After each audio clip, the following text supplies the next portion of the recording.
معزز ناظرین کرام، اگلا پروگرام ہے راہ عمل۔ اب آپ کے سامنے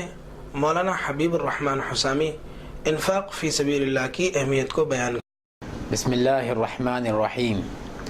الحمد للہ نحمده ونستعینه ونستغفره ونؤمن به ونتوکل علیہ ونعوذ باللہ من شرور انفسنا ومن سیئات اعمالنا من يهده الله فلا مضل له ومن يضلله فلا هادي له ونشهد ان لا اله الا الله ونشهد ان سيدنا مولانا محمدا عبده ورسوله اما بعد قال الله تبارك وتعالى في كلامه المجيد اعوذ بالله من الشيطان الرجيم بسم الله الرحمن الرحيم يمحق الله الربا ويربي الصدقات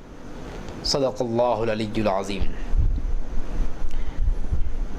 محترم حضرات اور خواتین اسلام، السلام علیکم ورحمۃ اللہ وبرکاتہ۔ اس موقع پر جو عنوان پر خطاب کرنا ہے وہ ہے انفاق فی سبیل اللہ، اللہ کے راستے میں خرچ کرنا۔ اس عنوان پر خطاب سننے سے پہلے، تفصیلات سننے سے پہلے ایک بات یہ عرض کرنا موضوع کی مناسبت سے ضروری سمجھتا ہوں کہ انسان اصلی اعتبار سے معدوم ہے، اس کی کوئی حقیقت نہیں ہے۔ اللہ کی ذات موجود ہے اور انسان معدوم ہے، انسان نہیں کے درجے میں ہے۔ انسان کی کوئی چیز اپنی نہیں ہے بلکہ اللہ کی دی ہوئی ہے۔ انسان نہ اپنے جسم کا مالک ہے، نہ مال کا مالک ہے، نہ جائیداد کا مالک ہے، یہ سب کا سب اللہ تبارک و تعالیٰ کا ہے۔ بندے کو اللہ تبارک و تعالیٰ نے اپنی جانب سے دیا ہے۔ جب یہ حقیقت سمجھ میں آ گئی تو اب سمجھیے کہ جب یہ جسم اللہ کا دیا ہوا ہے، مال اللہ کا دیا ہوا ہے، سب کچھ اسی کا دیا ہوا ہے، تو اس کا دیا ہوا مال اس کے راستے میں اور اس کے حکم پر خرچ کرنے میں کیا رکاوٹ ہے؟ کوئی رکاوٹ نہیں ہونا چاہیے۔ یہ اس وقت میں ممکن ہے جب کہ انسان یہ سمجھ لے، اس حقیقت کو اچھی طرح سمجھ لے کہ مال میرا نہیں ہے بلکہ اللہ کا ہے۔ جب یہ سمجھے گا تو پھر وہ اس شعر کا مصداق بنے گا، میرا مجھ میں کچھ بھی نہیں جو کچھ ہے سو تیرا، میرا مجھ میں کچھ بھی نہیں جو کچھ ہے سو تیرا، تیرا تجھ کو دینے میں کیا جاتا ہے میرا۔ تو جب اللہ کا دیا ہوا مال، اللہ کی دی ہوئی ملکیت، اللہ کی دی ہوئی یہ تمام جائیدادیں جو کچھ اللہ کی دی ہوئی ہیں، اس کو جب ہم اللہ کی امانت سمجھیں گے تو اس کے حکم پر خرچ کرنا اور اللہ کے راستے میں خرچ کرنا آسان ہو جائے گا۔ اسی لیے قرآن مجید کے پہلے پارے اور پہلے صفحے کے اندر پہلی آیات کے اندر اللہ تبارک و تعالیٰ نے ارشاد فرمایا ہے الذین یؤمنون بالغیب ویقیمون الصلاة ومما رزقناہم ینفقون۔ اس آیت کے اندر ایمان بالغیب کے بارے میں بتایا گیا ہے اور اقامت صلاۃ کا حکم دیا گیا ہے، اور تیسری چیز جو بتائی گئی ہے وہ ہمارے موضوع کی مناسبت سے ہے، وہ ہے اللہ تعالیٰ فرماتے ہیں وَمِمَّا رَزَقْنَاهُمْ يُنْفِقُونَ، کہ جو ہم نے دیا ہے اس میں سے خرچ کرتے ہیں۔ یہ متقین کی صفات ہے، نیک لوگوں کی صفات ہے کہ اللہ کے دیے ہوئے مال میں سے وہ اللہ کے راستے میں خرچ کرتے ہیں۔ تو غور کا مقام ہے کہ یہاں رب العالمین نے رزقناہم کا استعمال کیا ہے، یہ نہیں فرمایا کہ اموالکم تمہارے مال، بلکہ یہ فرمایا کہ جو ہم نے تم کو عطا کیا ہے، جو ہم نے تم کو دیا ہے اس میں سے خرچ کریں۔ تو اس حقیقت سے اللہ تبارک و تعالی ہم کو واقف کروانا چاہتے ہیں کہ مال تمہارا نہیں ہے بلکہ ہمارا دیا ہوا مال ہے، تو اللہ کے دیے ہوئے مال کو اللہ کے راستے میں خرچ کرنا چاہیے۔ ایک تو خرچ ہے جو فرض کے درجے میں آتا ہے، ایک تو انفاق وہ ہے جو فرض کے درجے میں آتا ہے، اس کو کہتے ہیں زکوٰۃ۔ زکوٰۃ کا ادا کرنا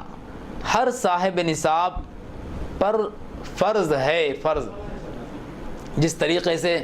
نماز فرض ہے، جس طریقے سے روزہ فرض ہے، جس طریقے سے حج فرض ہے، اسی طریقے سے زکوٰۃ بھی فرض ہے، جس کو اللہ تبارک و تعالیٰ نے عام قول کے مطابق، مشہور قول کے مطابق 7.5 تولے سونا یا 52.5 تولے چاندی یا اس کے برابر قیمت یا ملکیت ہو تو ان کو زکوٰۃ دینا فرض ہے۔ یہ تو فرض درجے میں آتا ہے، یہ تو دینا ہے ہی، اور کتنا دینا ہے وہ بھی مشہور ہے کہ 40 میں سے 1 روپیہ، 100 روپے ہے تو اس میں سے 2.5 روپے، ابھی ترتیب سے آگے بڑھتا رہے گا۔ 1000 روپے ہیں تو 1000 کے 25 روپے، 1 لاکھ روپے ہیں تو اس کے 2500 روپے، تو اس ترتیب سے زکوٰۃ کا نکالنا فرض ہے۔ اگر کوئی زکوٰۃ کا انکار کرتا ہے، زکوٰۃ کے سلسلے میں، زکوٰۃ کے ادا کرنے میں مال خرچ کرنے کا انکار کرتا ہے اور کہتا ہے کہ زکوٰۃ وغیرہ کچھ نہیں ہے، ایسی بات کوئی اگر کہتا ہے تو اس کا یہ کہنا گویا فرض کا انکار کرنا ہے، اور فرض کا انکار کرنا بہت بڑا جرم ہے، وہ ایمان سے بھی خارج ہو سکتا ہے۔ بہرحال تو یہ بات عرض کر رہا تھا کہ انفاق ایک تو فرض ہے جس کو زکوٰۃ کہتے ہیں، اور ایک انفاق ہے، اور ایک خرچ کرنا ہے جو نفل کے درجے میں آتا ہے، نفلی صدقات، عطیات، اللہ کے راستے میں کسی کو کچھ دے دینا، عطیہ دے دینا، کچھ صدقہ دے دینا، اور کسی کو مال سے نواز دینا، یا کسی کو کچھ ضروریات زندگی سے ان کی مدد کر دینا، کسی کو گھر بنا کر دے دینا، کسی کو زمین دے دینا، یا اسی طریقے سے مساجد کا بنا دینا اور مدارس کا بنا دینا، اور اسی طریقے سے غریبوں میں جا جا کر ان پر اپنے مال کو خرچ کرنا، اور بیواؤں کے وظائف دینے میں اپنے مال کو خرچ کرنا۔ بہرحال جتنے بھی خرچ کرنے کی اور چیزیں ہیں زکوٰۃ کے علاوہ، ان تمام کو نفل صدقات اور نفل عطیات کے اندر شمار کیا جاتا ہے۔ یہ جو اللہ کے راستے میں خرچ کرنا ہے، اس کو انفاق فی سبیل اللہ کا عنوان دیا گیا ہے۔ اللہ کے راستے میں خرچ کرنا یہ بہت بڑا ثواب ہے۔ حضور نبی کریم صلی اللہ علیہ وسلم کے واقعات اور آپ کی زندگی کے جو حالات ہم پڑھتے ہیں کتابوں کے اندر، تو اس سے اندازہ ہوتا ہے کہ ہمارے پیغمبر اسلام صلی اللہ علیہ وآلہ وسلم اللہ کے راستے میں خرچ کرنے میں، غریبوں پر خرچ کرنے میں، یتیموں، بیواؤں اور مستحقین کے اوپر اپنے مال کو خرچ کرنے میں کتنا آپ جو ہے خرچ کرتے تھے، اور کتنا اس کا اہتمام فرمایا کرتے تھے۔ اور یہ بات سن لیجئے، یمحق اللہ الربا ویربی الصدقات، تو اللہ نے فرمایا قرآن مجید کے اندر۔ اس حقیقت کو بھی سمجھنا ہے کہ جو اللہ کے راستے میں خیرات کرتے ہیں، زکوٰۃ دیتے ہیں، انفاق کا معاملہ کرتے ہیں، خرچ کرتے ہیں، تو یہ خرچ کرنے سے ان کا مال گھٹتا نہیں بلکہ مال بڑھتا ہے، اور سود کے لینے سے انسان کا مال گھٹتا ہے۔ اس حقیقت کو اللہ تبارک و تعالیٰ نے قرآن مجید کے اندر بیان فرمایا ہے۔ ظاہری اعتبار سے اگر دیکھا جائے تو یہ بات ہم کو سمجھ میں نہیں آتی کہ بھائی جب کوئی اللہ کے راستے میں انفاق کرتا ہے، زکوٰۃ دیتا ہے، خیرات دیتا ہے، تو اس کا مال خرچ ہو رہا ہے بظاہر، اور کوئی سود لے رہا ہے تو اس کا مال بڑھ رہا ہے۔ لیکن قرآن مجید کے اندر اس حقیقت کو سمجھایا گیا ہے کہ سود کے لینے سے مال بڑھ نہیں رہا ہے بلکہ سود کے لینے سے مال گھٹ رہا ہے، اور صدقات کے دینے سے مال خرچ نہیں ہو رہا ہے بلکہ مال کے اندر اضافہ ہو رہا ہے۔ یہ حقیقت ہے کہ جب انسان زکوٰۃ نکالتا ہے، خیرات کرتا ہے، انفاق کرتا ہے، تو اللہ تبارک و تعالیٰ اس کے اس عمل کی وجہ سے اس پر رحمتوں کی بارش نازل فرماتے ہیں، برکات کے انوارات اس پر جو ہے نازل ہوتے رہتے ہیں۔ اللہ تبارک و تعالیٰ غیبی خزانے سے اس کی مدد فرماتے ہیں، پھر اس کے مال کے اندر اضافہ ہوتا ہے، اس کے اعمال میں اضافہ ہوتا ہے، پھر آخرت میں بھی اس کے نیکیوں کے اندر اضافہ ہوگا۔ اور سود لینے سے مال بڑھتا تو ہے ظاہری اعتبار سے،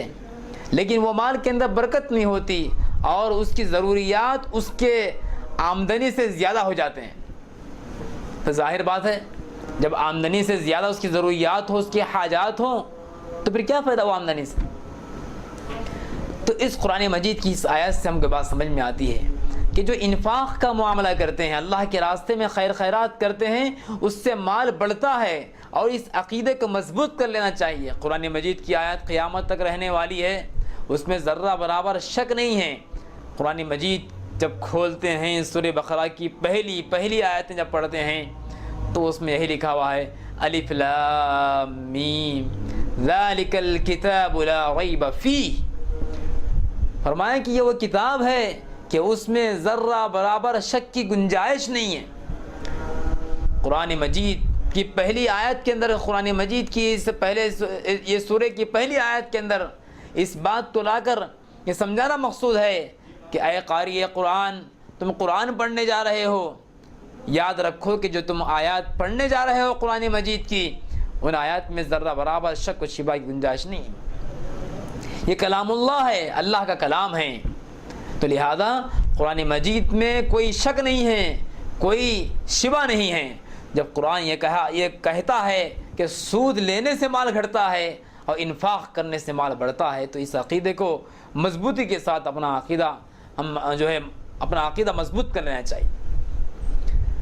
آئیے اب احادیث کے اندر ہم غور کرتے ہیں۔ آقا دو عالم صلی اللہ علیہ وسلم انفاق کے معاملے میں کتنا جذبہ رکھتے تھے۔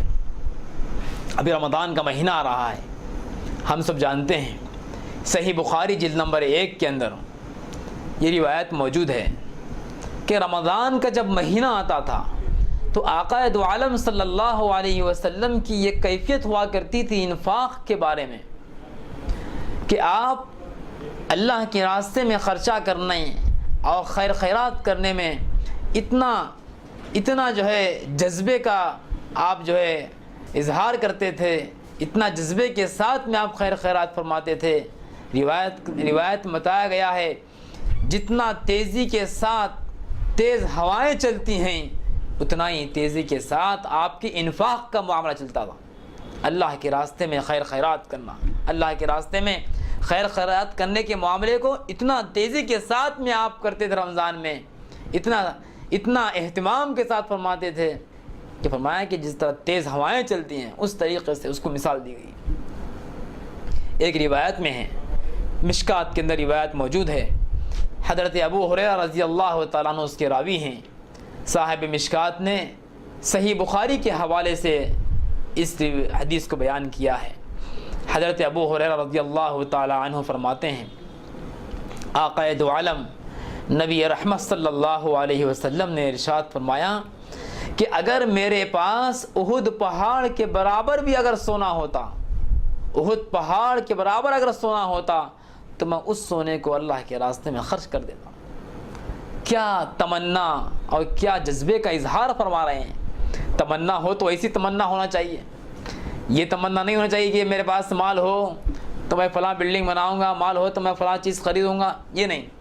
بلکہ نبی کریم صلی اللہ علیہ وسلم کی تمنا، یہ ارشاد اور یہ آپ آرزو کا اظہار فرما رہے ہیں کہ اگر میرے پاس احد پہاڑ کے برابر بھی اگر سونا ہوتا تو میں اس تمام سونے کو اور اس تمام مال کو اللہ کے راستے میں خیر خیرات کر دوں۔ اللہ کرے کہ ہمارے اندر بھی یہ جذبہ پیدا ہو جائے کہ جو مال اللہ تبارک و تعالی ہم کو دیا ہے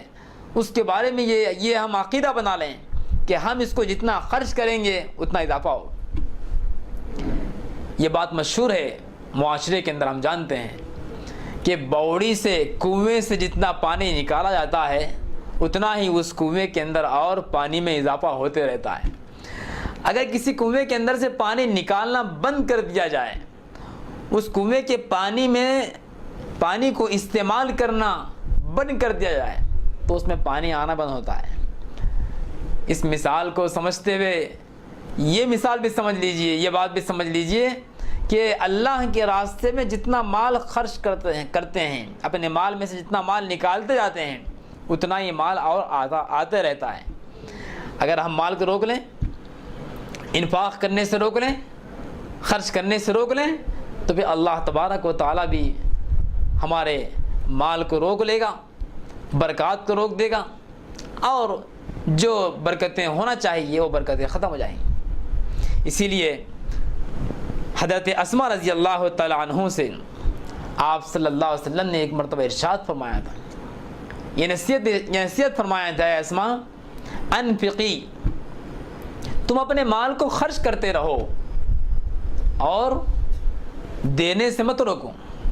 انفاق کرنے سے مت رکو۔ اور یہ بھی فرمایا کہ اے اسماء اپنے مال کو خرچ کرتے رہو اور اس کو گن گن کر مت رکھو۔ اگر اس کو گن گن کر رکھو گے اور دینے سے روک دو گے تو فرمایا کہ اللہ بھی تم کو گن گن کر دے گا اور اللہ بھی تم کو دینے سے روک دے گا۔ اگر اللہ تعالیٰ ہم کو گن گن کر دینا شروع کر دے تو پھر ہمارا کیا حال ہو جائے گا ہم تو جان لیں۔ اللہ تبارک و تعالیٰ ہم کو جو روزی دے رہا ہے، جو مال دے رہا ہے، جو پیسہ دے رہا ہے،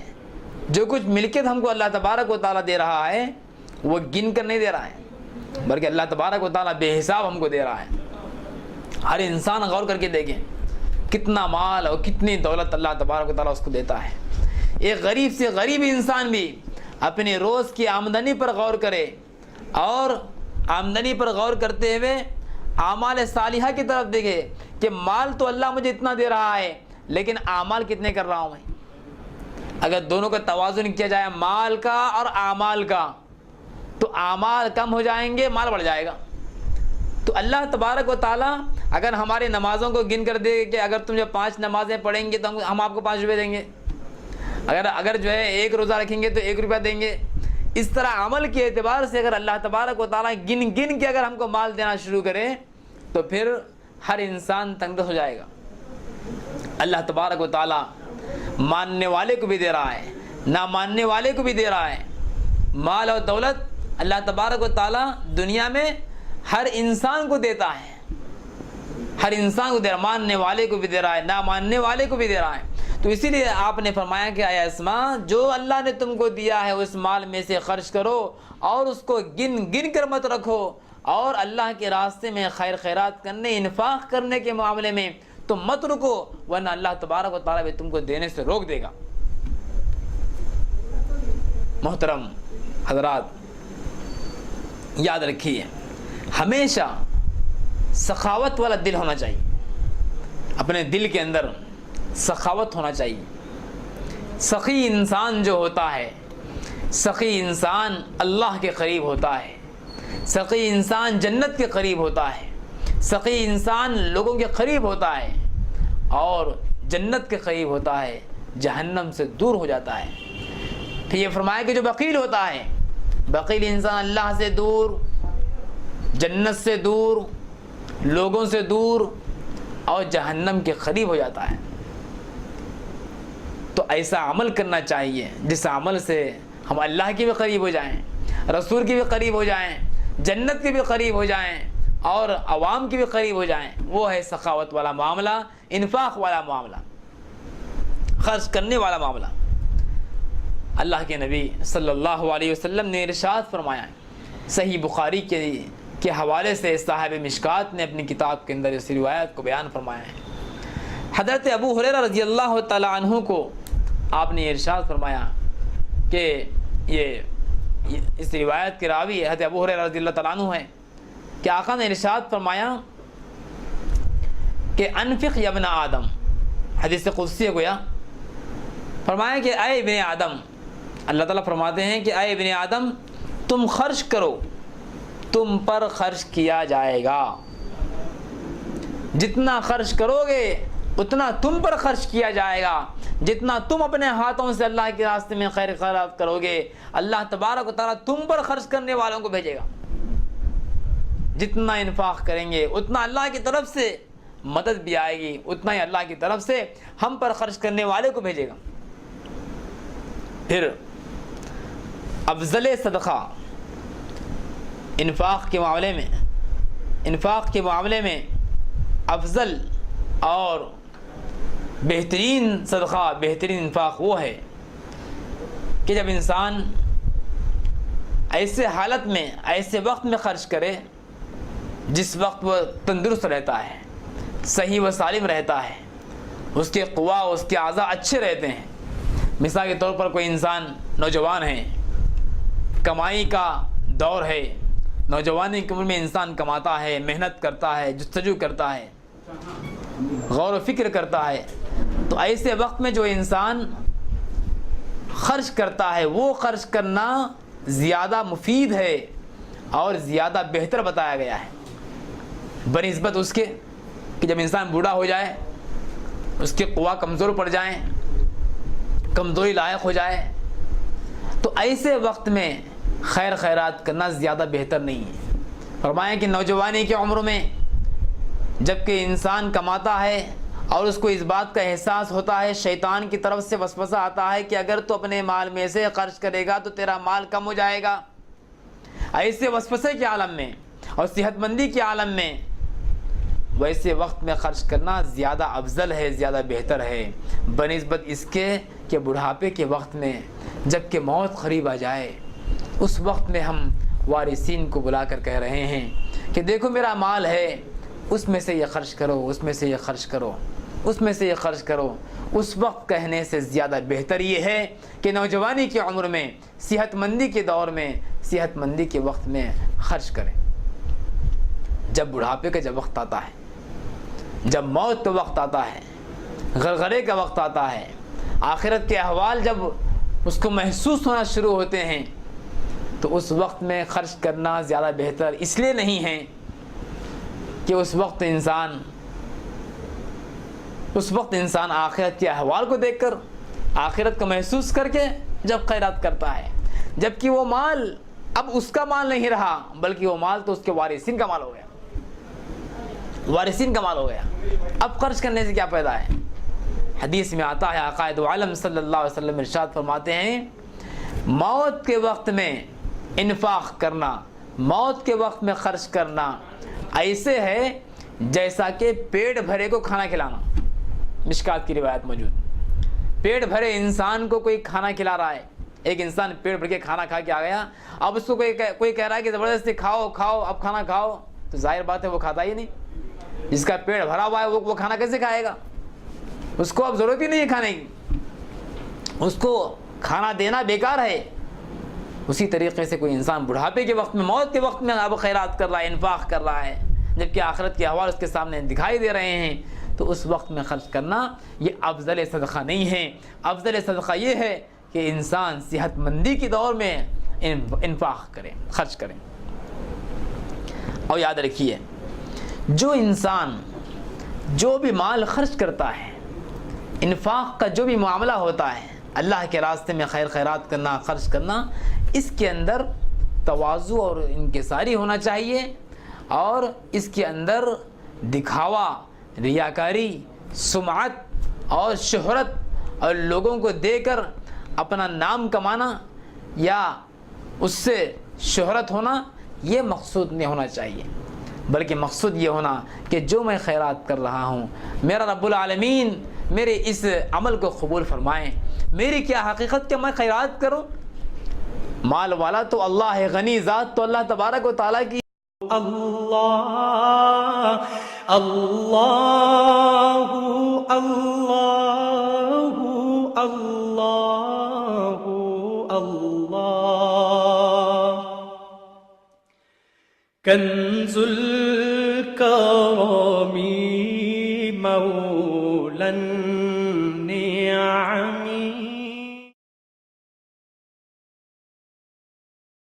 السلام علیکم ورحمۃ اللہ وبرکاتہ۔ صفا بیت المال educational welfare and charitable trust ایک فلاحی، رفاہی اور خیراتی ادارہ ہے، اور اللہ کے فضل و کرم سے